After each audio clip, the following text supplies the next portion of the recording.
شادی اللہ کی ایک نعمت.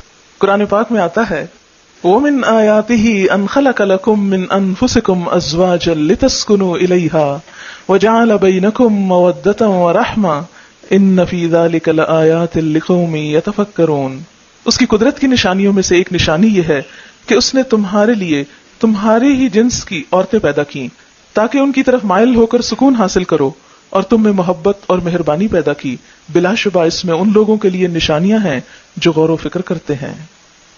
نکاح اسلام کی نظر میں ایک عبادت ہے، نیکی کمانے کا ایک ذریعہ ہے، ایمان مکمل کرنے کا ایک ذریعہ ہے.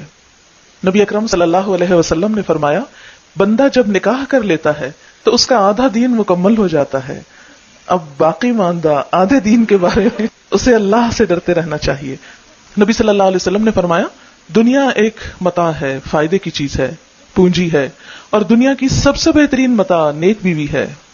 یعنی دنیا کی سب سے بہترین چیز نیک بیوی. ہمارے ہاں عموماً شادیاں جس طریقے پر ہوتی ہیں اس میں وقت کا بھی ضیاع ہوتا ہے، پیسے کا بھی ضیاع ہوتا ہے، اور ایک بھیڑ جمع ہوتی ہے اور بکھر جاتی ہے. انجوائمنٹ صرف کپڑے اور کھانے تک رہ گئی ہے. گویا اپنی صرف جسمانی ضروریات کو پورا کرنا اور صرف مٹیریلسٹک اپروچ کی حد تک خوشی کا تصور ہونا اب مسلمانوں میں باقی رہ گیا ہے. جبکہ کوئی خوشی اس وقت تک پوری خوشی ہو نہیں سکتی جب تک انسان کی روح بھی خوش نہ ہو، اور کوئی روح اللہ کے ذکر کے بغیر خوش ہو نہیں سکتی. تو اس لیے اس شادی میں اللہ کے ذکر کے ساتھ ساتھ کچھ باتیں بھی نہیں سیکھیں گے انشاءاللہ. یعنی خوشی کا اظہار بھی ہو اور اس کے ساتھ ساتھ اچھی اچھی نصیحتیں بھی ہوں جو دلہن کو اور اس کی بہت سی دوستوں اور سہیلیوں کو بھی کام آئے انشاءاللہ، جو بھی شریک ہونے والے ہیں.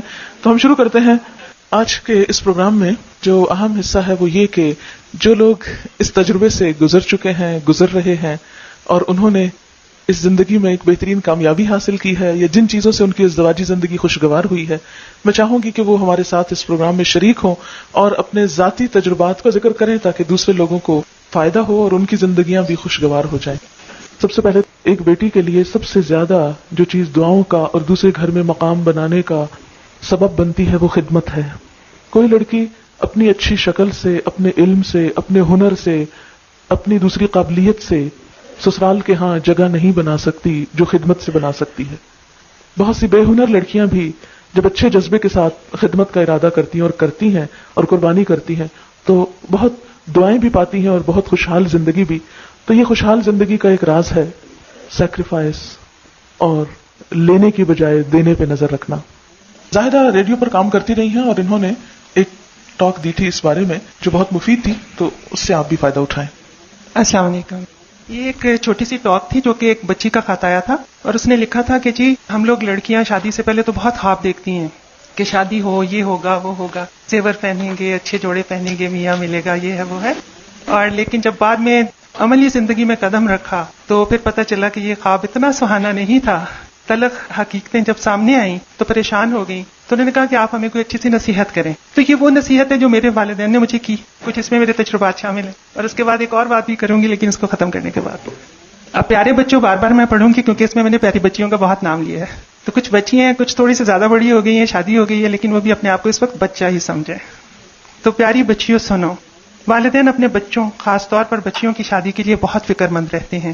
اس دن کا انتظار کرتے ہیں جب دنیا جہان کی خوشیاں سمیٹ کر اپنی بچی کی جھولی میں ڈال دیں اور بہترین آرزوؤں اور تمناؤں کے ساتھ ایک تابناک اور روشن مستقبل کی طرف خوشی اور جدائی کے ملے جلے جذبات کے ساتھ آنسوؤں کی پرنور بارش میں نئے اور اصل گھر کی طرف روانہ کر دیں. اس گھر کی طرف جسے آپ اپنا گھر کہیں گی، اور جس گھر سے جائیں گی وہ اب آپ کے لیے ماں باپ کا گھر کہلائے گا. آپ اس نئے گھر کی عزت کہلائیں گی. آئندہ آپ کی پہچان اس نئے گھر سے ہوگی. جس گھر میں آپ قدم رکھیں گی وہ نیا ہوتے ہوئے بھی نیا نہیں ہے. اس میں کوئی بھی فرد اور کوئی بھی رشتہ نیا نہیں ہے. یہ بالکل اسی گھر کی طرح ہے. پچھلے 20-22 سال ہنسی خوشی جس میں آپ نے گزارے، وہاں آپ کے ماں باپ تھے جو آپ کو بہت عزیز رکھتے تھے اور آپ بھی ان سے بہت پیار کرتی تھیں. اس نئے گھر میں بھی ویسے ہی امی ابو ہیں جو آپ کو اسی طرح بلکہ اس سے بھی بڑھ کر پیار کریں گے. شرط یہ ہے کہ آپ بھی ان کو وہی پیار دیں.